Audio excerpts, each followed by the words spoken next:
Hey, welcome, everyone. I am Derek Strickland, and we have an awesome treat for you all today.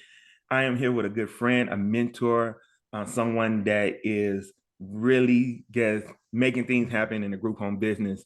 And it is because of her that me and my wife are dreaming bigger.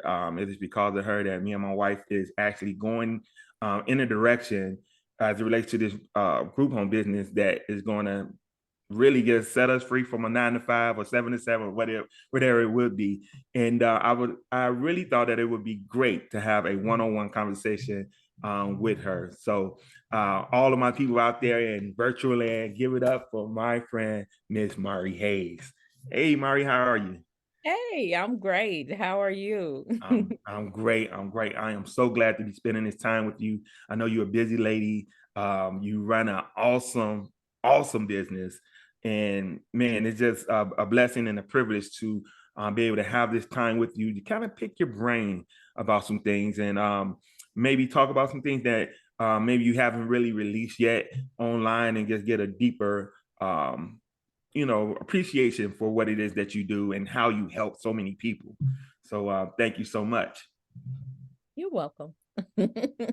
So Mari, for someone that may be like under a rock when it comes down to group home businesses or don't know you, how did you actually get started? Like, take us back to the time when you said, "Man, I can do this." What was going on?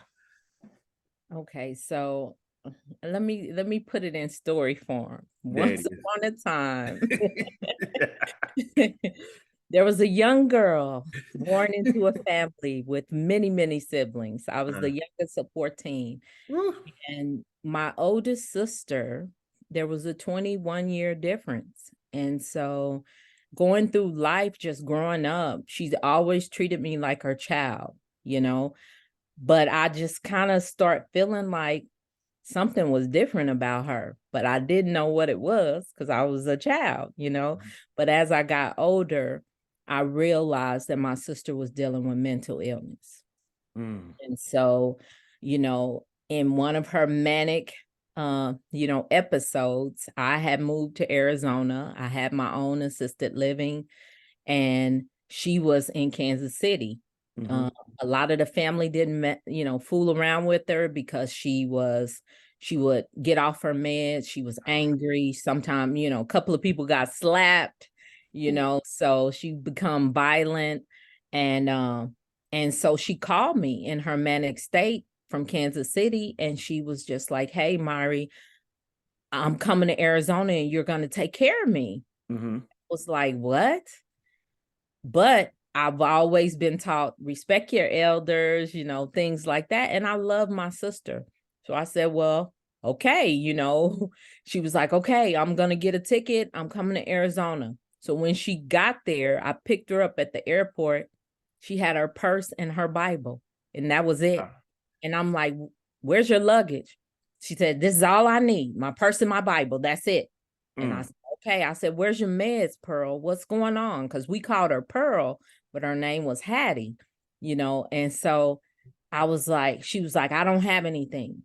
So she was a veteran. I know Hmm. she used to go to the VA when she needed to. So I took her to the VA in Arizona. I told them the situation. They got her some medication. They checked her out. Well, come to find out, my sister was ill. She had bladder cancer. Wow.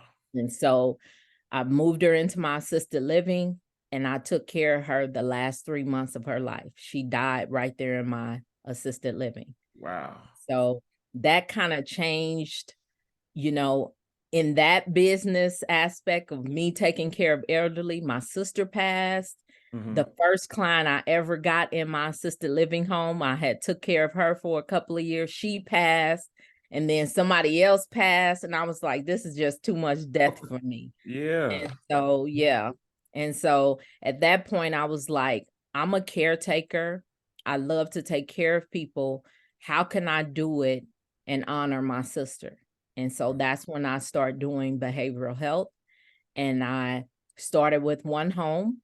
And I always tell it a $12,500 investment. And Wow. I basically built that rented home I scaled it and I ended up with 10 homes, and I turned that into a multi-million-dollar business. And so that's, my story per se of Sorry. how I got into the group home business. Wait. So, all right. So let's back it up for a moment. All right. So big sis comes and pretty much drops in on you and is like, "Yo, I'm here. Deal with it." Right. And you deal with it. And she gets sick and passes away. And it did your passion grow at that point for mentally ill people, or was that a passion already that you already had? I had a passion for it, but it grew even more because, and I get emotional when I talk about it, but if my sister wouldn't have came to me, Mm-hmm. she would have died out there by herself. Mm-hmm. So I didn't want someone else to go through that.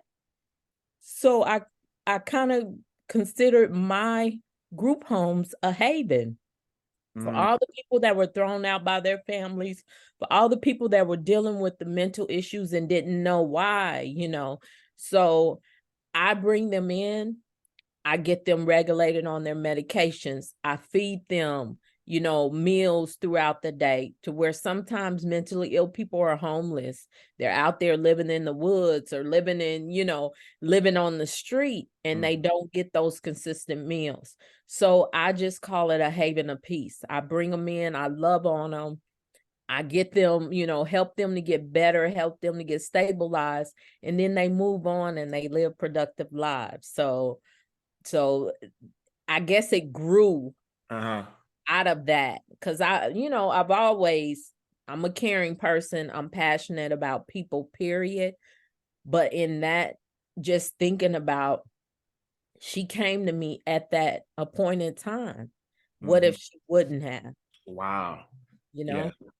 Yeah, there's a lot of people out there that need help in this area, and it's a wonderful thing that you're providing this service so that people don't have to be out there on the street, not in their right mind, and with serious mental health issues. So this is something that is needed. I think that's very important to remember from the business standpoint of those that may be saying that this is saturated, like group homes are saturated in my area, or group homes are saturated, period. What do you say to that question or that mindset of someone that may be saying our group homes saturated? I don't think it's saturated. I think there's different lanes to group homes. Mm-hmm. Maybe this lane is saturated in per se, but I was on a call, you know what I mean? And I found out there's 1.3 million beds just for seniors, and Wow. that's only one lane. So just 1.3. imagine 1.3 beds, you Mm-hmm. know? We can't even have one person house that many people. Right, right. So it's such a big need, and that's only one lane. There's probably thousands of different lanes that you can do a group home in. So when people say it's saturated, well, why are you saying it's saturated? Is it saturated on your seat, on your city, in your city, on Mm-hmm. in your town, in your state? Is it saturated? Mm-hmm. There might be a state like Wyoming that needs, you know what I mean, a Wow. 100,000 beds in one city. So Right. you just have to break that down and say, okay, why are you saying it's saturated when there's such a big need and there's such a big gap in care, Mm-hmm. you know? So when there's gaps that need to be filled, I don't even see how it could be saturated. That's true. I think that it just goes towards a mindset that the individual has, and also the type of people that they hang around with. Yeah. I would imagine you going from 12,500 to multi millions, that there were people in your life that maybe doubted Oh, that this could work, or doubted that you could even do this. Like, because you started, how long you been in the business? 7 years. It'll be 8 years in March. 8 years. That's Yeah. relatively short Yeah. for business. And you've grown from the $12,500 investment to Mhm. multi-millions. And Yeah. it ain't like you just your business just crossed into the millions yesterday. You've been at this point for a little while now, right? A So little while, a little while. little while. We ain't gonna go into specifics, but a little while. Uh, can you speak to the negative uh, things that people have tried to stop you, or how people try to we call it in the church seeds of discord, right? People try to plant these seeds of discord. How did you overcome that? How did you get past that? Well, when I initially got started with, working towards getting my behavioral health business set up, literally, we contacted an agency. I won't give no names. All right, And we're gonna keep it clean. they said to us, "Oh, we don't need any more beds or any more services in that area." And we said, "What?" Hmm? Because I'm in touch with the case managers. I'm in touch because I told you I started marketing the year before I even started my business. So I'm in touch with all these people. I'm in touch with the woman who covers the insurance, that pays out from the insurance company. And they're like, "Oh my God, we need so many beds." And then these people tell me, "Oh, we don't need any more beds." Well, what if I would have listened to that person? Wow. What if I wouldn't have never got started based on, "Oh, well, they said they don't need any more beds." So the thing is, you have to know when you are going into business, you have to believe, you have to know what you know, what you know. You know Mm-hmm. what I'm saying? So Yeah. I had to have the belief in what I was trying to do and not let anybody deter me from that. You just got Wow. to push past it and say, "No, that don't sound right to me," because I'm in contact with the people that are the boots on the ground, Mm-hmm. basically. Mm-hmm. And they're telling me there is a big need. So why am I going to listen to somebody higher up that's basically delegating everything? Right. No, I listen to the people that was in what they say in the in the those things that they used to have when they was fighting wars and people Oh, used in to, the trenches. yeah. Yeah. Yeah, look, Yeah. I can't. Yeah. I'm listening to the people that's in the trenches and they telling me that these beds need to be filled, Wow. that we need beds. Mm-hmm. So no, I just pushed past it and I had the belief in my mind. And then God was always working, Mm. was always, because that was my prayer too at the time. Show me favor, Lord. I still pray that. Mm. And then also open up doors for me, even when I don't know that the door is there. Open Mm. the door for me and show me that the door is there. Yes. So God was just doing all this stuff, and I was like, "What?" It was Mm. just amazing. Wow, wow. Because there are times when we're trying to go after our dreams and whatnot, and maybe it may be a friend or a family member, and they may mean right. They may think that this is too much for you to do, and they really kind of scared for you, or they don't want to see you lose your money. But this was an agency that told you this. Yeah. That right there shows a lot of resilience on your part, because most of the time, if people agency tell you this, it's like, oh man, it's game over. Let me go do something else. But Right. that's awesome that you were actually able to look past that. And just like you just said, just because you were out there with the people in the trenches. Like, this person may say that, but I'm seeing this lady say, hey, we need to fill 7 rooms right now. I can do it right now. So talk to us about, because you didn't get past the doubters, the haters, what have you. Um, Talk to us about like getting into the agencies that's actually filling. Like when you are going into a place to find out, hey, how many who needs a home, who needs beds? What is that conversation like? How do you approach that? I ain't did it in so long now. Hey, we're gonna talk about that too. Well, really just be transparent. You know what I'm saying? Mm. Hey, I would love to have a reciprocal relationship with you guys. Any value that I can add to, your business, whether it be me training or me coming in or me volunteering for maybe an event that you guys are having or whatever it is. I want to be of value to you, and then I want to be build a relationship to where you guys know when you send me a client that I'm going to take the best care of them. So you have to offer them something, and I'm going to take the weight off of you guys, because I always tell people the relationships that I built with case managers and things, I did what I said I was going to do. So if I tell them, call me if you need something, call me. If you got a rough client that you can't get in somewhere, call me. Let me take that off of you. Let me see what I can do. It ain't perfect all the time, because I done took in some clients that I couldn't keep.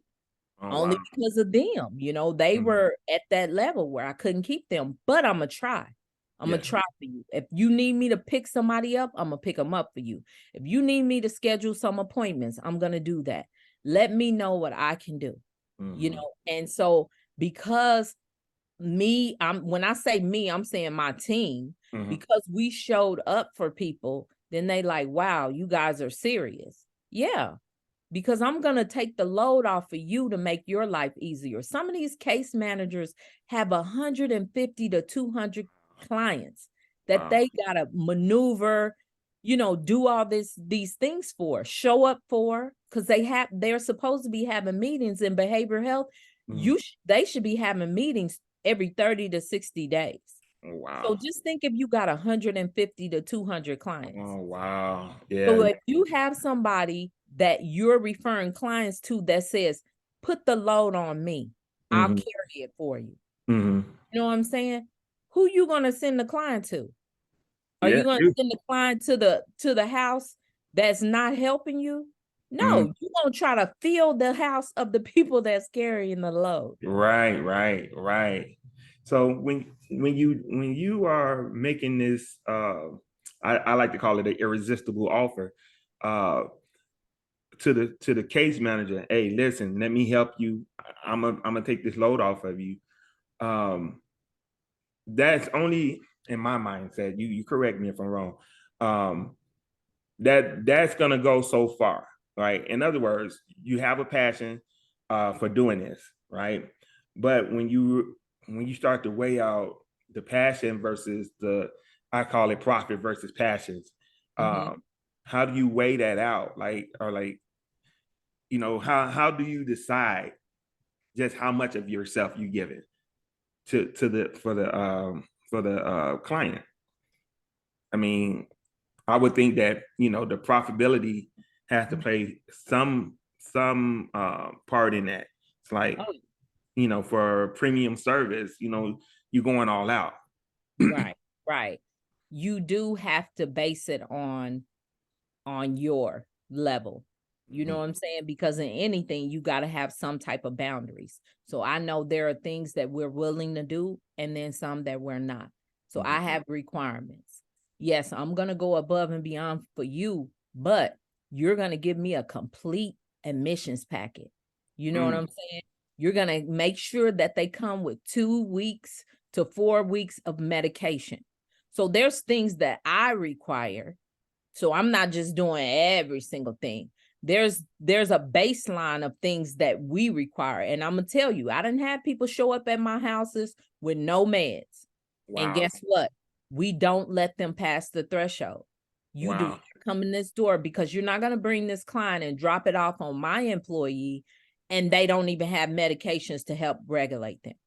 So there's things that I require. Like I said, it's a reciprocal, in any reciprocal relationship, there's going to be some boundaries. There are going to be some requirements. But when it comes to things like, I have a transportation department. I always tell people I do non-emergency medical transportation. So it's not really adding anything on to me to take on transporting this client. But guess what? If that case manager had 20 people to coordinate transportation from, and she sent me 2, that's 2 people she don't have to worry about. Right. because Gotcha. I already have this set in place to assist her. Mm-hmm. So when I say things like that, it's like I'm not really coming out of, maybe time, maybe, but like I always tell my employees, this is like job security. When Mm-hmm. we go the extra mile, this is securing your job, Mm-hmm. Gotcha. so you have to have some type of boundaries, but then also too, you got to set yourself apart. Mm. Got you. So in other words, you like you said, you setting your boundaries, but you want to be known as the place. Um, Exactly. there's no traffic on the extra mile, right? So it's Yep. like being able to offer these little things that other people are not doing, so you always stay top of mind. So I mean, that's why you're so successful, because you'll be able to do that. So that makes sense to me. That makes sense. That makes more sense to me now. Yeah. Um, let me ask you this: when you were growing up, I mean, you didn't see this. You didn't see what did little Mari want to be? I wanted to be a missionary. That's what I Uh, used to say when I was little. really? Yes, understand. My dad was, a bishop. He was superintendent over his district. Hmm. And so I used to see those missionaries dressed up, and Yeah. I hate to dress up now, which is what is funny, but I would always see them and how people um gave them reverence and things Hmm. like that. And so when I was a little kid, I used to always say, I Man, want to be a missionary. And in a sense, you my are. mom came back and told me, she said, you are. You You are are. what you said you wanted to be. You're a missionary, Hmm. Yes. So I guess I am who I set out to be when I was a little kid. Yeah. Yeah. All kingdom work don't look the same. Exactly. All kingdom work don't pay the same. Yep. But kingdom work is kingdom work, and you're doing a great job in providing a great service for people in need. I mean, that's what I'm not gonna get churchy, you all, for y'all that don't know, it's a Church of God in Christ thing. It's a coaching thing. Yes. It's a coaching thing. But man, that's amazing that you want to be a missionary. And we think of missionary inside the four walls. Hmm. Biblically, missionaries went out and they did Yes. work. So you're doing the missionary work. I may start calling you Missionary Hayes. I don't know. I I'm may start. ordained.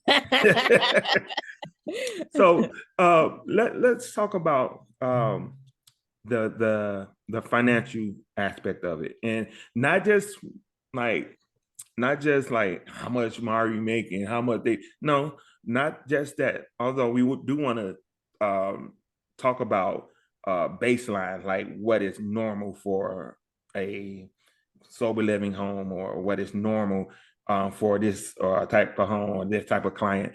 But when you first started to like make money, like you got that $12,500 back, and you Mhm. started to be on the other side of that. What was that like? Like, do you remember how you felt when you really started to see like gains financially? It was surreal.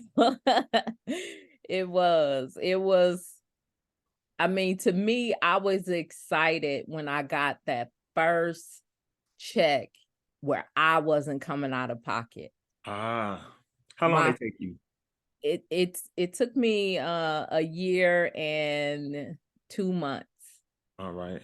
A year and two. And I'm saying from the initial start of my business. Mm-hmm. Not when I didn't get my first client until like January. All right. I was trying to build a business from March of the year before. So I'm saying from March, it was a year and 2 months. So I think it was about 5 months All right. that it took. And man, when I got that, it was $1,000, Derek. uh, I uh, tell you, to me, that $1,000, I get emotional when I think about that. That uh-huh. $1,000 was more to me. Like I feel it. You know Uh-huh. what I'm saying? Yeah. feel that $1,000 because I had put so much energy into going around and marketing and talking to people and just trying to build it up, getting my clients, and then, you know, just everything, getting that house together, having my brother come in and do, because we rented a house, but the agreement was, you're going to have to get this house together. That lady was like, I'm not doing nothing. So we had to fly my brother in, who does construction. He worked on that house. Just feeling all of that, us painting, us helping him, just doing all of that. And then when I got that $1,000, I Wait. So said, this is Lord, $1,000 that don't have to go back out. exactly. It All was right. my $1,000. All right. All right. All right. And the bills was paid. Uh-huh. So I was like, you know, the bills was paid. We had money in the bank, and this was my first pay off of this business. Wow. It was 1,000. And I'm telling you, we were so happy off of that $1,000 because I knew at that point, this business is going to make money, and I don't have to come out of pocket. So It just felt good. at that point, were you still working? At that point, I wasn't. All right. Yeah, I wasn't still working then. Yeah, I So was strictly working for myself. so you actually got out of the workforce before you actually seen. Yes, So that right there tells me that there's a whole bunch of stuff, trials and tribulations that you probably went through. I heard you talk about, me and my child ate peanut butter and jelly sandwiches, a yes. month. There are times that I think from our side, we don't see that. We hear you say that, and we may be thinking like, she got My kids will tell you. They be when I do events and my kids come, they be like, and she is not lying. wow, wow. Because So I did what I had to do. so they just put money back into the business. In other words, you didn't. Sometimes I've been in businesses where I made money and, I'm like, all right, I'm about to go do this or do that. But you actually took money and put it back into the business until you got to a certain point. Yeah. So let me ask you this. Who was your mentor? Because most people that achieve the type of greatness that you have done and that you are continuing to do have mentors, have coaches. Who was that mentor that was in Myrrie's ear at 12,500 that said, hey, you can do this? Who is that person? It was God. I mean, at that point, it was What? God. It was. I'm telling you, it was God. I was just like, it was God. Wait, He Myrrie. was telling me stuff to do. He was leading me in different directions. That's where we came up with BOYBB. Me and my sister was like, you know what? No matter what, we're going to show up. We're going to be positive. Y'all don't know, the area I started my group home, it was like 1.2% minority at that point. So Got they you. not only did they women in behavioral health, Black women, Uh-huh. you know what I Right, mean? right. We going in front of people, we going in front of the what they call it, the zoning board. It's 13 people and don't nobody look like us. It was, Wow. Like you're in front of a so firing squad. Yeah. there were things that were going on from me going in that bank. I always tell that story. I went in the bank. I was nice to the teller. She introduced me to the president of the bank. The president of the bank was best friends with the CEO of the crisis center. Wow. The people that I was going to get clients from. Wow. And then him coming to my house, my little 5-bedroom group home, the CEO of the crisis center came there Wow. with his executive team, sat down at the table and tried to low bid me. Huh? He was trying to pay me half of what he was paying his regular, because I already knew what the rate was. Uh-huh. He's trying to negotiate and tell me, oh no, we're gonna pay you this a day. And I said, well, no, that's not the rate. They were trying to negotiate down because the thing is, he controlled the money in the Ah, area. uh-huh. And so he's trying to get the rates down, I guess. I don't know. But I Mm-hmm. told him I'm not going for that. And then me taking a phone call from him, because he would never talk to me on his office phone. He would always contact me on his cell phone. So all these things It's red that I flag. never really talk about that was going on, and God was showing me. So one time I used to record all my phone calls. This is when that voice recording kind of finally first came out, and I Uh-huh. used to record all my phone calls that came to my cell phone. And so I'm talking to him. Me and my sister were out networking somewhere way Uh-huh. out in Arizona. Uh-huh. And he called and he said, well, you know what? He said, we were supposed to be meeting. And I kid you not, it was the lady that was over the insurance company where Mm-hmm. we were going to that gives him money and then he pays us in a sense. She, it's like something on that call. I heard him say, she's not going to be there. I'm not going to say her name, Uh-huh. but I heard it clear as day, Derek. Uh-huh. So my sister, she couldn't hear the call because she wasn't in the room at the time. Uh-huh. So anyway, I'm telling her what the phone call was about. And she said, well, let me listen to a recording because she knew I recorded my calls. Mm-hmm. We listened to that recording. He never said that. He Wow. never said that she wasn't going to be there on that recording. She said, why did you say that? I said, Kay, I'm telling you, I heard it clear as day Uh-huh. that she's not going to be at the meeting. Wow. And we looked at each other and I said, girl, if this woman don't show up to this meeting, I know it was the Holy Spirit. Uh-huh. You know that woman didn't show up to that meeting. So God was doing these things, Derek. Wow. God was working. He was working in this whole situation. And it was like, that was proof right there because I told her, I said, no, I heard him say it. I heard him say that she's not going to come to the meeting. And we were all, his executive team, the insurance lady, we were all supposed to sit down and be in this meeting. Mm-hmm. We get to that house and that woman wasn't there. Do you know me and my sister cried and shouted all over that house after that meeting?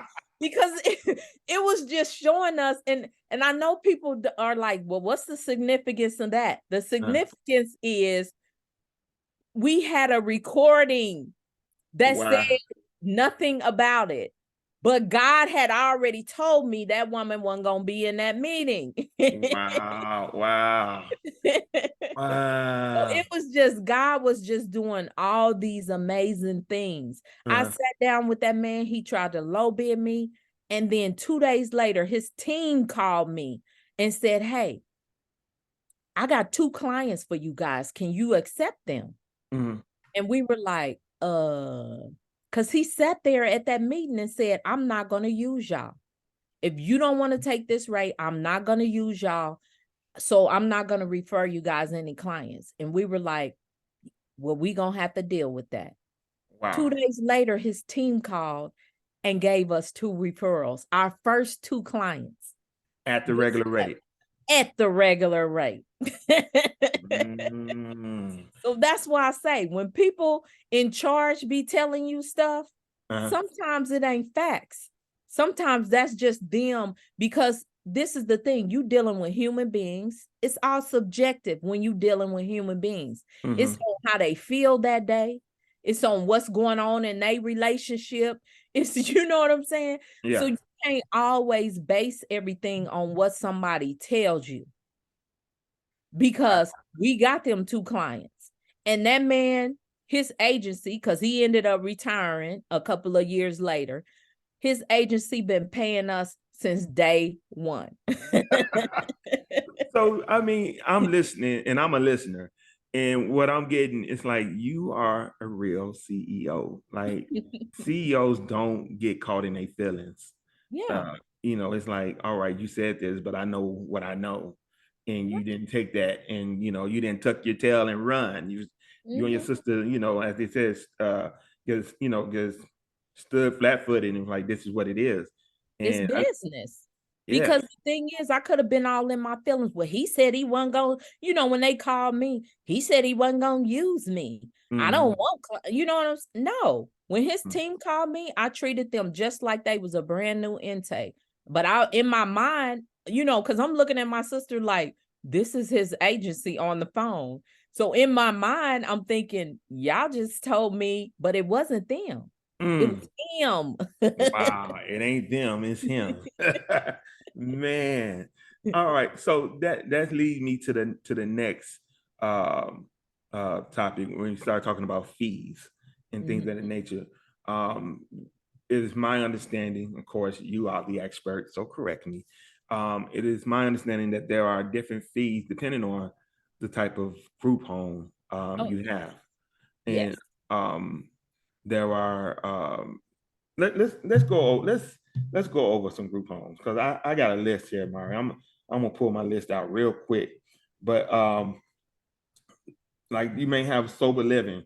Like I've been doing research on sober living, and there's some pros and cons. What would you say the pros and cons of sober living group home? Honestly, it's going to depend on what state, because some states, because of the opiate, epidemic and things like that, there is Mm-hmm. state funding.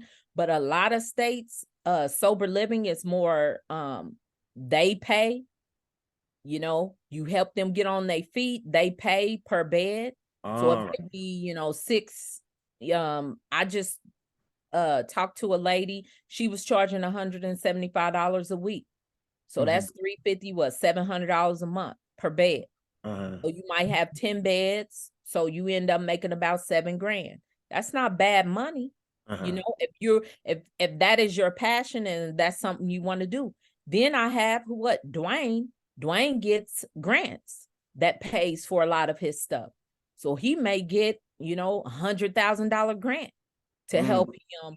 And then the people pay a portion of it. So it's gonna depend on what state you're in when it comes to sober living. All right. Now, um, through the research I've done about sober living, just dealing with people that I know that in the industry, they were saying that one of the hard things about sober living is the curfew that the clients have, and how clients that may be addicted to something, how they try to sneak out at night, and you have to. Oh, This is like your night shift is really needs to be probably your best shift so that you can keep an eye on the clients. What do you say about that? Is that smoke or is that real talk? no, I mean, that's real talk. Even in behavioral health, because Mm-hmm. my people, some of my people are co-occurring. So they might have behavioral health issues, but they might also be recovering.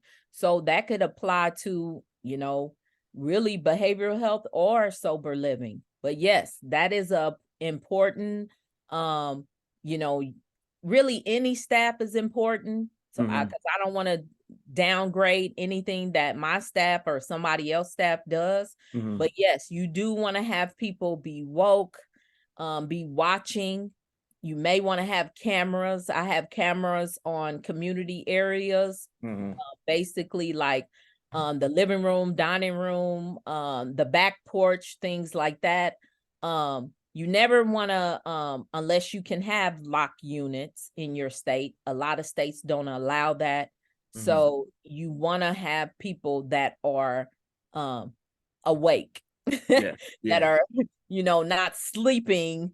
In behavioral health, you can't sleep at night anyway, but Got you want to have people to watch out, because the thing is, that's a liability. If you. somebody leaves your home, and people don't think about this, they leave your home, they buy some drugs, they come back in your home and they overdose. Mm. Or they, you know what I'm saying? Or Yeah. they bring something back in and give it to somebody else. Yeah. So it's a liability. So you definitely want to be on top of that. So no, that's not smoke at all. Yeah. I never thought about the fact that they may come back and overdose in your home. Yep. And that's a whole nother wow. That's a whole nother situation. But so the sober living, let me ask you, sober living homes, those are not necessarily provide the highest rates. That, of course, each state is different. But Mhm. those, would you say that that's not necessarily the highest rate? No, that's not the highest rate. All right. let's talk about residential group homes. Now, residential group homes could be, from what I'm looking at right now, is it could be elderly Mm-hmm. and disability. What do you think some of the pros and cons? What do you say are the pros and cons to just having a residential group home? And talk about the going rate in general, what someone could look forward to making if they had one of those type of homes. Well, I would say if you're talking about seniors, Mm, senior rates, honestly, with seniors, Medicare is only going to pay so much. mhm, So if you're that home that's only getting paid through Medicare, I'll give you an example. In Arizona, the rate for Medicare, the last time I had a assisted living was about $2,100 a month. uh-huh, And for you to have 24-hour care, taking care of somebody, that's really not a lot of money. mhm, So the expectation in senior care is that if they do qualify for Medicare, that there's some type of supplement, maybe the family is paying part of it. If they don't, it's private pay. And I okay. mean, I know people right now in Arizona that's paying $20,000 a month private pay. Private pay for a room. Mm-hmm.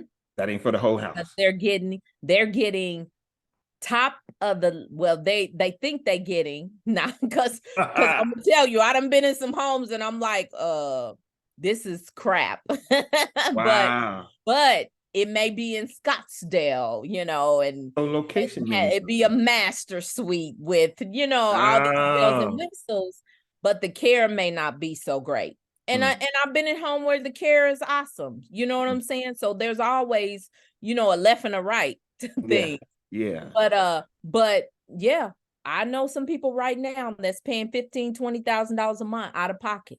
Now this ain't none of them people that's getting in trouble in Arizona right about now, is it? Well, I'll say this, now those people were doing, some people didn't even know they were doing something illegal. Oh That's the sad wow. thing, because they had just got into the group home game and they didn't understand that what they were doing was illegal. But what Let, it was is, go ahead. What let were you? me I'm sorry. I would just want to, because you said something, I need to bring up a point right here. They were doing something and they didn't know. Yeah. Had they had someone like you in Mhm. their on their side, this mentoring, this knowledge that you had, talk about how you would have did that, and also let people know about your mentorship program. Okay. Well, I will say this, after that fraud task force was created and it was all on the news, my bookings were out of control. Wow. People were booking so many calls with me because, I mean, right now I still have calls that are like flowing over from that time period. But I'm just saying, because people were coming here, they were hearing about all this money. These IOPs, which are intensive outpatient clinics, All were right. paying people to basically house people. And so some of these intensive outpatient clinics, one example, a guy I met, he was billing $2 million every 2 weeks. Come on, Mari, stop it. I'm not joking. $2 million. And so he would go to somebody with the home and say, I'll pay you 40 grand to house these people. You think somebody that's just starting a group home ain't gonna take that 40,000? Wow.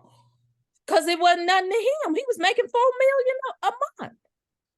Hold on, Mari. Hold on. Hold on. I got to stop you, sister. And Oh, all look. they had to do is basically make sure them people got to their outpatient clinic appointments. And so that's where all this fraud came in. It's because all these people, they were not supposed to be doing that. When you get money from the government, you are supposed to know where that money's going, what it's for. They should have been billing for their own services. So it was illegal. And so that's where the gold rush, as I call it, Oh, came wow. up from Arizona, because all these people was hearing about this money from Arizona that they were making. Is because they gave the intensive outpatient clinics basically a blank check and told them, build whatever you want. And they were doing it. And so, you know Wow. what I mean? The state should be liable in a sense. And man, maybe I shouldn't say this. I don't want nobody coming down on me. But when you give somebody a blank check, what, you don't expect them to cash it? If a man give me a blank check, guess what? I'm gonna run it up. so, so Man. yeah. So that's what's happening. So some of these people didn't even know what I met several people. They didn't even understand. And I had to break it down to them. And so my thing is, if you don't know what you're doing, you need some guidance. It doesn't have to be me. I do mentor people. It doesn't have to be me, but get an understanding.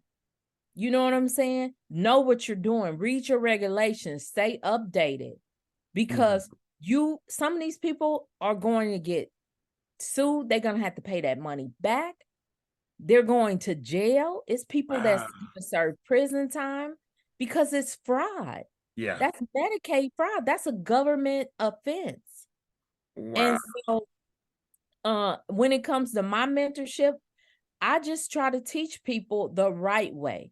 I say it all the time. I've been approached. I could have made so much money, Derek.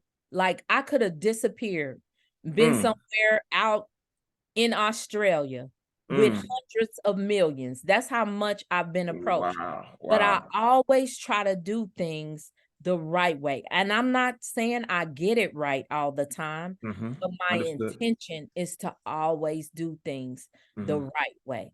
And so in my mentorship, I try to teach on different subjects that I feel like, as a group home owner, as a business owner, that you are going to come up against. So I train on a subject that's twice a month, the second and fourth Thursday. And then I take Q&A. So I'm answering all types of questions. One example I give, one guy, his policies he had went through the whole process except for his policies would not pass. On that call, he asked me all the questions that he needed, and then he came back and said, I passed. So it's things like that, I may not be able to give people one-on-one all the time, but as a group, we learn. Because no question is a stupid question. So I'm on there answering whatever question you have, so everybody in the group can learn. And then we get you to where you need to be. So right now I have a 90-day mentorship program. It's 2 times a month, all group. And then I also implemented, because I stopped doing my my premium package. So now I implemented the 1-year mentorship, where you still are able to be in that group for 2 times a month, but then also too, you get that one call just for you. If you want to go over something specific, we can do that. Or you can come and say, hey, what new thing can you guys teach me about? And then we teach you about it. But it's like an accountability call at your leisure that we schedule once a month for 1 year. And then you can still come on to the group mentorship. Gotcha. And so that's kind of how I do it. I won't go over prices, because if you guys are interested in doing the mentorship, you can book a call, or you can fill out an application. But yeah, I love doing the mentorship. I do. Let me ask you this. First of all, for anybody that's watching, if you want to get to the mentorship, there's going to be a link down below. Go ahead and do that right now. As you heard her say, her books are always overflowing. So you want to get in where you fit in, click the link down below and book a call with Myrrie. Myrrie, the premium service is gone. Like, is it just gone for this year? I'm trying to help y'all out there. I'm trying to help you. I honestly have a couple of people that are working on funding to do it. All right. I told them I will honor it, because they booked the call, they paid for it, they did everything they were supposed to do. So I told them, once you get funding, I will honor it. But any new premium clients, I really just want to focus on the mentorship because I don't know. To me, that's my passion project now. I got you. My I got you. mentorship group. So in the mentorship, all right. So now I'm asking for my own selfish reasons now. Uh, in the mentorship, do you provide like different type of paperwork? And as we get ready to transition this conversation into documents, Mhm. do you provide any type of documents for people to have so that they can print off or the necessary stuff they need to run a successful group home? I do not, but You I do. will. If you have questions for me to help you create your documents, Ah, all but right. I would say this: we are in the process of having a community set up, and I am going to allow people in the community Allow. access. Look, I'm gonna say allow to have access to a few documents. So yeah, so we are in the process right now. I'm thinking about rolling that out around November 1st. Mhm. And so I'm gonna have like maybe 20 slots that I do at a discount. And then Mhm. after that, if you don't secure those 20, then you'll have to pay regular price. Yeah, yeah, got you. Wow. So that's good to know that you have the mentorship and you got the two time links because there's a lot of people out there that need mentorship. Like you are what you I consider you like LeBron James, all right? So let me Oh, break this. that's a compliment. Yeah, yeah, yeah. This is the reason why for all of my basketball friends out there. When you go back and look at his career, he didn't have a Hall of Fame high school coach. He didn't go to college. When he came in and he was already this phenom. You didn't have a mentor, right? You didn't have anyone there, and now you are helping people all across the globe. Like I'm pretty sure you got people in other countries. Well, I know you got people that watch you in other countries, and you're able to excel and be like I think of you as top of the line when it comes down to the group home industry because I researched like this is a business that my wife and I are going into. It's like we want to learn from the best, right? Um, and when I did the research, you keep popping up, and your story is amazing. It's amazing at how you were able to get to this point, and yeah, that's just what I thought. Like she's like the LeBron James. Like I'm a Michael Jordan fan. Like I grew up with Michael Jordan, but I say Myrrie's like the LeBron James of group homes and teaching people how to, run them successfully. And in order to run them successfully, I know you have to have your documentation Yeah. together. Can you tell us? This is what I want you to do. Tell us about in the spirit of Halloween, right? Coming up. Um, what was something scary that happened? Document relate. Now, I don't know if I should say this or not. Oh shoot. All right. I have a friend. Nobody knows. Well, I know. Oh what? Yeah, yeah. Tell her, because something just happened today in their group home experience, and I was on the line with them, and they were kind of fidgety, and it had something to do with Tell me. I documentation. want to know. It had something to do with documentation and just around meds and whether or not, hey, did I give someone meds today? Did I miss it? You know, was it documented? How important documentation is. So, can you tell us of a scary situation that you might have been a part of? Like, wow, oh, did I just make a boo boo? Or did my staff just make a big mistake? Or, you Well, know, I'm not gonna give no examples in my own home, but I heard that. but some people that I work with. Mhm. Yes, because the thing people don't realize when it comes to anything in the medical industry, if it's not documented, it didn't happen. So therefore, if you are dealing with people on a daily basis, you're taking care of people. How is somebody supposed to know what you did, when you did it, how you did it, what, you know what I'm saying? If Mm-hmm. you never document it. Mm-hmm. And so I've ran into situations where I went, it's kind of like these illegal Medicaid fraud group homes. Mm-hmm. All you're doing is housing people. You mean you're not taking notes? You're Mm-hmm. not you know what I'm saying? You're not keeping track of any type of medication that somebody's using. Mm. That is the look, that's scary. Yeah. You know what I'm saying? Like, you don't even have the meds that somebody uses wrote down. What if you're going through giving medications and you accidentally give somebody else's medication because you're not sitting there documenting who you're giving it to, what you're giving them, how you're giving it. Look, I'm going over the Give it to us, sis. Give it to yeah. us. So I'm saying it is so important to have the right documentation, to where just intake documentation. Mm-hmm. You should never bring anybody into your home without having some type of intake package. How do you know that this person is even who they say they are? You know what I'm Wow. saying? You taking care of this person, you find out that it's the person's cousin acting like them. Wow. You need to have some type of intake form, documentation, something, you Mm-hmm. know? And people float through life. Even, I'll say this, Shronica is one of the women that I work with. She does unlicensed group homes. She Mm-hmm. still has documentations.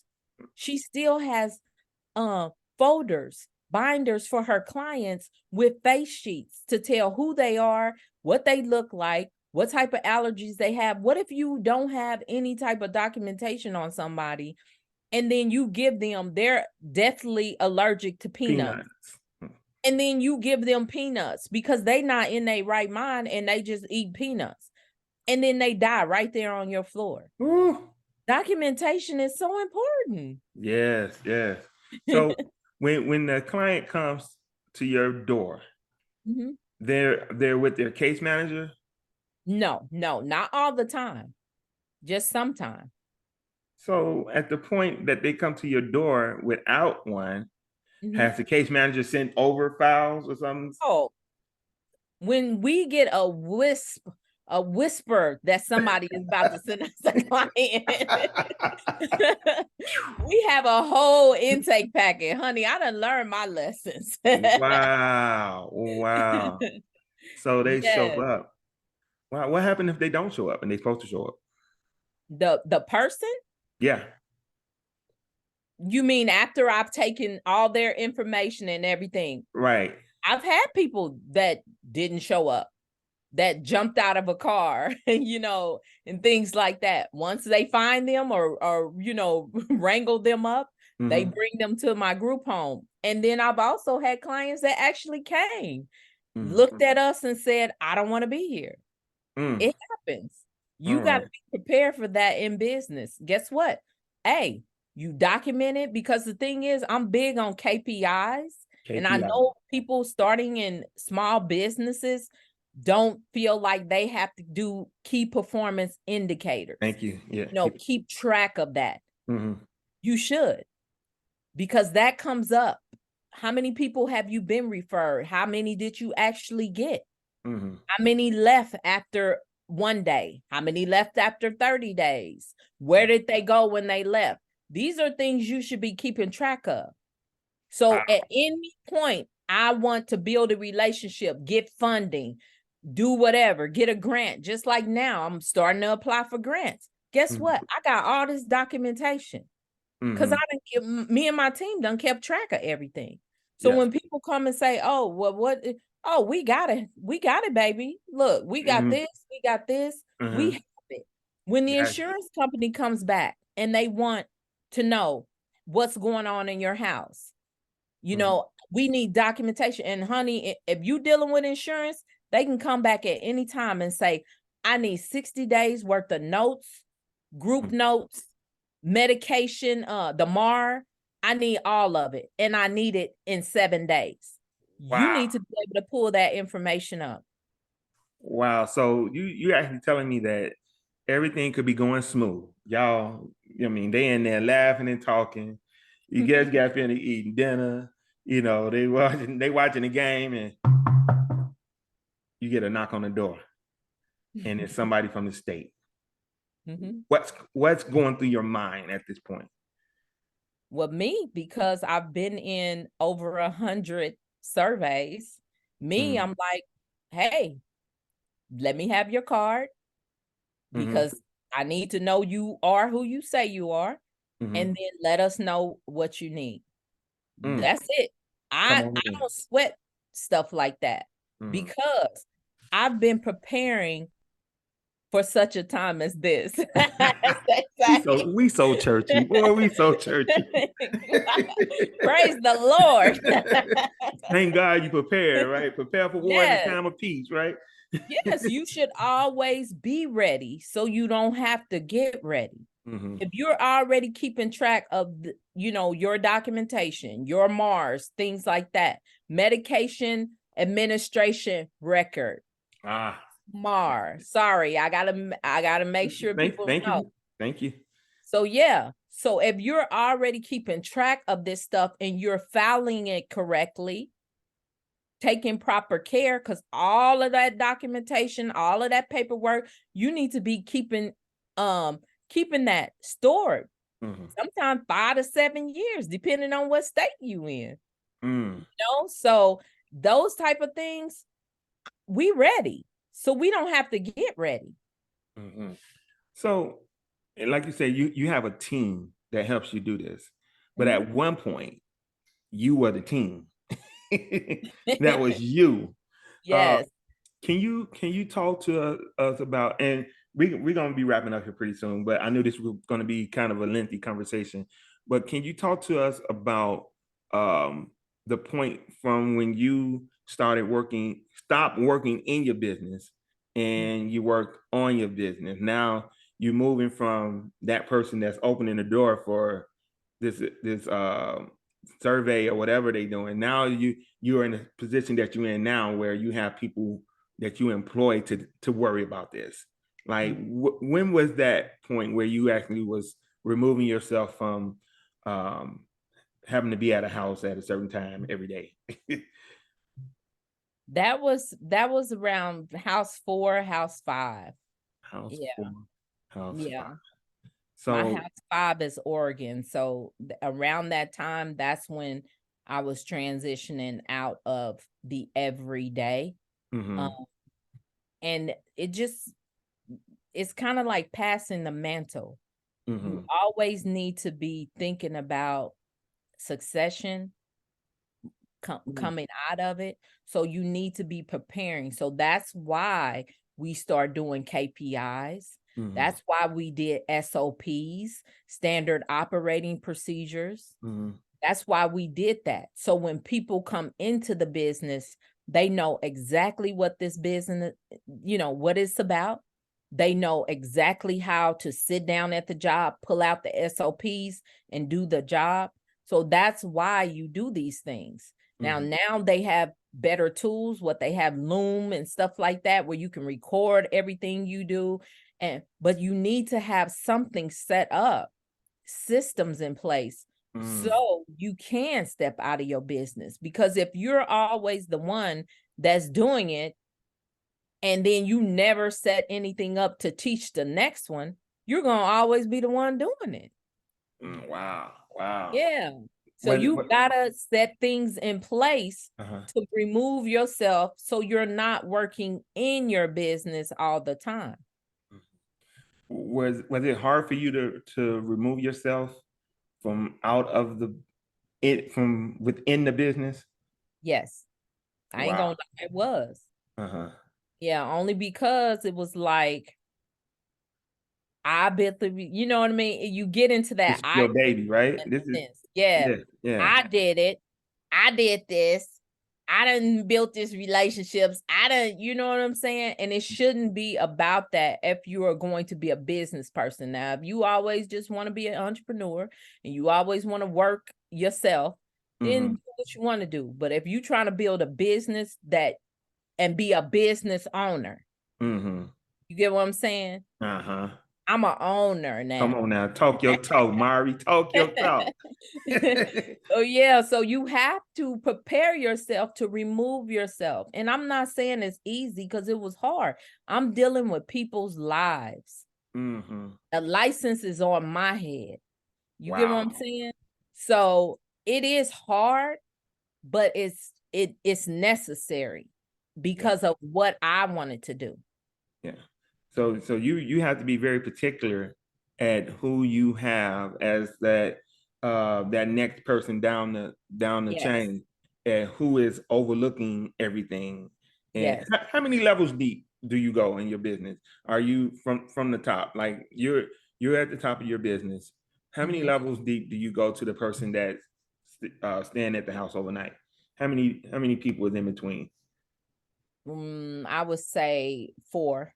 I Four. would say the 4th level is the people in the house. All right. So you have someone that reports to you, Mhm. and that person has a team of Yes. all right. And then that person, that person. Then we have our house managers. All right. So house Have managers. our yeah. So they're the people that work in the house are kind of 4th level. All right. So the people that work in the house are called managers, house managers. No, no, no, no. Uh, Well, the managers do work in the house, but I'm saying I have my BHTs, my behavioral health technicians, I got and you. my caregivers. All Yeah. right. All right. Got you. Those When are the people that do day to day in mhm, the house. mhm. When was the last time you had to do a shift? The last time I chose to do a shift was let Oh, me see. I can't remember right now, but I did one a couple of months ago. uh-huh. Yeah, Did I did one. how was the experience like going back and getting in the trenches as you would say? It comes so like easy to me. My clients love it because they like we love it when she work because Wow. I'm not cooking nothing. So Uh-huh. I'm like, what y'all want to order today? Got it, So got I'm it. to that point now. I'd be like, hey, y'all want to go somewhere? Let's go to the movies. Wow, wow. So Then- it's like a field trip when I work in the house now, unless it's overnight. If it's mhm. overnight, then I'm basically on a mission, Uh-huh. like Mission Impossible, dun, Uh-huh. dun, because I'm checking everything while I'm there. Wow, wow, wow. So you have your own internal audits you do, like Yes. pop-up audits, and just run through everything, making sure Now your technician. I don't do the audits so much now, but yes, my team does do audits Mhm. depending on what's required by the state. So they might do a fire drill or go in and audit documents or whatever. But yeah, we do our own internal. Man, man, it's really a difference because when you said a owner versus a entrepreneur, there's a little difference Yeah. between, because coming from the I say the MLM field, people be like, I'm a business owner. No, really, you get a contractor. Your Right. IBO, you got a number. there's Right. a there's a real person that owns Amway, right? A real Man. person that owns Melaleuca, right? These people Right, are business right. owners. Yeah. No, look, listen. When you run that $30,000 payroll for 2 weeks, you're a Ooh, business owner. ooh, ooh. You feel that. Wait.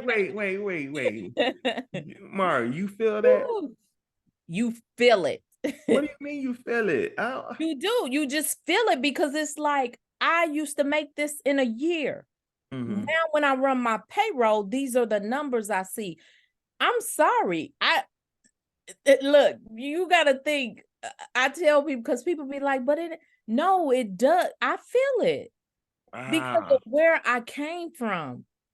Don't get me wrong. It ain't like I'm like, oh, Mm. I just be like, God, you are amazing. I feel Ah, that got in it, my got it, spirit got it now. because it's I like, understand. man, I'm changing people's lives. When Yes. every single time I see the payroll come in, I be thinking to myself, my God, Mm. Wow. It's That amazing to in a me. week, in a week. Yeah, And so it's not like I get sick or something all like right, that. yeah. It's just a simple fact that I used to make $21,000 a year. Mm-hmm. I Wow. remember that. When I moved back to Kansas City, that was my salary. I was making $21,200 a year. And now my payroll in my business for 2 weeks Mm-hmm. is more than that. Mm-hmm. So it's what I'm pouring into people. So to me, I'd be like, God, that is amazing. Got you. Got you. I So when understand. people say stuff like that, like, no, are you writing checks? Is your name on somebody's check? Even though we do electronic, but still, they got to have my approval to run that payroll. Are you paying taxes, payroll Hello. taxes? Because that Hello. is a mother. Mm-hmm. Hello. Are you paying payroll taxes about 9,000 in payroll tax Uh-huh. every, you know what I'm saying? So, yes, you look, when you get to that level of having a business, Mm-hmm. you be like, wow, I'm really a business owner. Yeah, because I'm still amazed that like you didn't have these mentors in your life to help you get to this point. And I almost feel like because it was such a short period of time that Now, now I won't say I didn't have any, but when I started, I didn't. all right. When I started, I didn't. But along the way, I've had people pour into me. I Mm-hmm. always tell people about my lawyer. Mm-hmm. I met him and he has been a mentor to me in business, Mm-hmm. because he's owned several businesses. Mm-hmm. And so he's a friend now, so I don't get charged where everybody else get charged. Mary, let me ask you this. What this may be kind of hard for you to answer. Because a lot Well, of times we don't like to talk about ourselves. Well, why do you think people like you so much?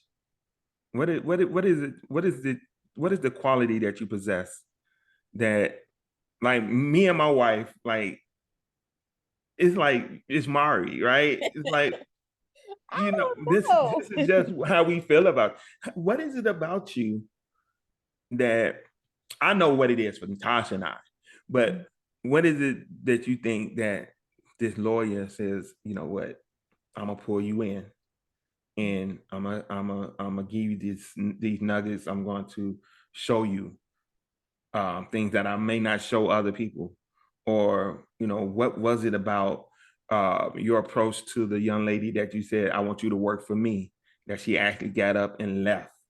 Like it's like what is it? What do you think it is, Mari? Really, I always go back to God. I I would say, think can it be the taught? favor. I do. I think it's just the favor on. I went through a lot of things in my childhood, bad things, and I Mm-hmm. just feel like I don't know. I just kind of tell people the truth. I tell them, even when it ain't pretty, Mm-hmm. hey, I can't, you know what I'm saying? You Mm-hmm. may be looking at me like this, but this is how it really is, or whatever. I don't know. I'm just real with people about where I'm at. And then I'm always trying to find the positive in things. Mm-hmm. Like, even when it is a negative situation, I'm always going to try. With my mom passing, I'm always trying to, like, find the laughter in it, find the positivity. I don't really want any negative around me. And so it's like when I'm dealing with people, when I deal with you and your wife, we always talking about positive things. We Yes. always laughing. Yes. You know what I'm saying? We sharing. It's positive. Mm-hmm. And I know life ain't positive all the time, but I'm going to try to find the positive in it, Mm-hmm. Mm-hmm. even when it's bad, Wow. you know? Mm-hmm. I'm going to try. And so I think that's because there's so much negativity going around. So when people get around me and they like, dang, this chick is laughing, she having fun, she living life, Mm-hmm. even when situations, because my lawyer know the bad things that have happened. He was there. Mm-hmm. But even with us going through stuff, we in a room cracking up laughing because we gonna find something humorous or funny about it, even when it don't feel good. So maybe that's why people are So, drawn so to in me. essence, you are what is it? BOYBB. Yes, In essence, you know, my that, best year. I live by the things that I be telling people. and I think that's what's rare, that we actually find people that are walking what they talk about. You know, a lot of times, especially online, you can run across someone and they come across as one way, and when you meet them, like they say, you should never meet your heroes because 9 times out of 10 they may be different Yeah. than what they come across online. So maybe that's what it is. It's that what you see is what you get. Yeah, because I be telling people I ain't perfect. Look, Mm-hmm. but this is me. And I'm gonna tell you, you know what I'm saying? You ask me a question, I'm gonna try to be as honest as I can. I may try to make it positive, but I'm gonna be honest about it. Yeah, yeah. So as we get ready to wrap up, where can people find you? All right. So this is on YouTube. So you all know we want you to subscribe to the channel, right? Smash the Yeah. like button, share it out.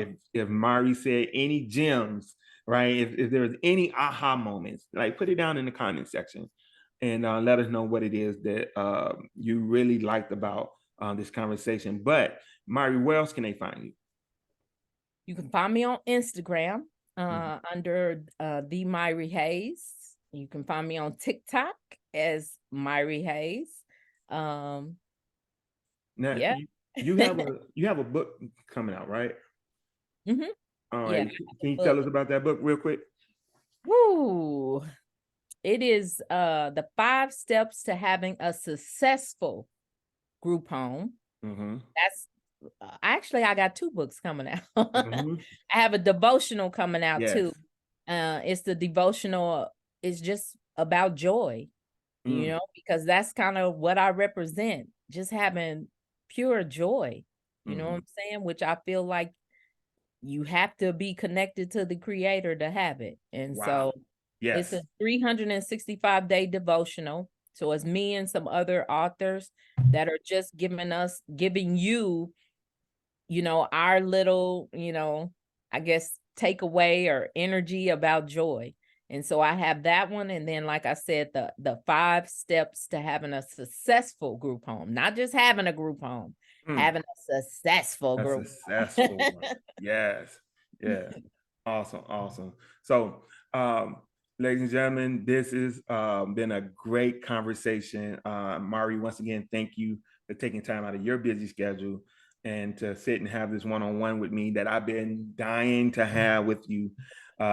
These questions that you have been answering, it's my prayer that the people that watch this, like really, like you answer these questions that they may be maybe there's a question that someone needed to know before they say, all right, I'm going to book a call with Myrrie and I'm ready to go. It's my prayer that you answered those questions during this conversation. um, I've looked at some of the other interviews you've done. I'm like, all right, I want to be a little bit different. I want to ask a little bit, different form of questions. We touched on some money, right? So if you all are just looking at this and it's live right now, and you didn't hear about, what group homes, pay more than others, you got to go back and listen. But once again, I'm about to use this moment to be selfish. All right. Talk to that person. And we're going to end on this. Talk to that person that is getting ready to start a group home. They have funding for their first house and they don't know what to do. They go and looking at homes and they don't know what type of home to get. They don't know what industry, what type of group home they really should be going into. What would be your advice for me? I mean, them. Well, like I always say, go with your passion first. If you don't have a passion in the area at all, like you're just like, I don't know what my passion is, then do some research. Read up, find out what group home is going to work with you. Know what you are willing to do Mm-hmm. and then what you're not willing to do. And Yeah. so if you're not someone that wants to change briefs, or you know what I'm saying, or feed an elderly person that can no longer feed themselves, Mm-hmm. then maybe you shouldn't do elderly. Maybe you should do another demographic. Mm-hmm. So you just need to do the research to know, one, what your passion is, if you have one. If you don't, what you're willing to do and what you're not willing to do, because you need to have some boundaries. Gotcha. You need to know, and then read up on it. Read up on it to say, okay, this is what I'm not willing to do. Let me see what group homes that fit into that. And then just be strategic and make your choice. All right. Because there's so many different type of group homes that are out there. People are always saying, what's the best one to do? It's gonna depend on you. That's what it comes down to. All right. You. All right. Come down to you. So you all have it right from Miss Myrrie Hayes. Just do what you're passionate about and take it from there. Right. If you follow your passion, the money will come. That's the way I'm looking at it right now. So once again, ladies and gentlemen, go ahead and subscribe to the channel, smash that like button, and man, just look forward to more content coming out on this page with Miss Myrrie Hayes. And man, it's just a privilege and an honor to be doing this one-on-one with you. So as always, Myrrie, how do you sign off from your lives? Be a blessing to someone. As I always say, be a blessing to someone else. Bye. Peace.